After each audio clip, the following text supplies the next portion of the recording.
आज एक खातून एक पुलिस अफसर को बंदूक दे रही है और ये कोई फिल्मी सीन नहीं है। ये मामूली सी दिखने वाली लड़की कोई आम लड़की भी नहीं है, बल्कि ये zonal committee member of Dalmia zone and former naxalite से ताल्लुक़ रखने वाली लड़की है। इसका नाम शकुंतला इलियास पुष्पा है, जो कलकत्ता पुलिस को अपना हथियार सौंपकर सरेंडर कर रही है।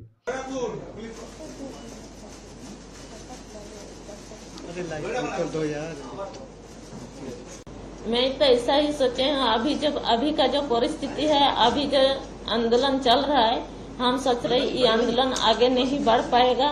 यही सोच करके ही हम सोचे जो सरकार अभी पुलिस लिया है आत्मसमर्पण करने का और जो सिलेंडर होने का, यही हम सोच करके जो सरकार आह्वान किया है, जो आप लोग आत्मसमर्पण कीजिए, पूर्ण वासस्थान मिलेगा, आप लोग को दिया जाएगा। पहले भी जिन लोग किया है उन लोग को मिला है पश्चिम बंगाल में, इसलिए हम यही आत्मसमर्पण किए हैं और कर रहे हैं अभी।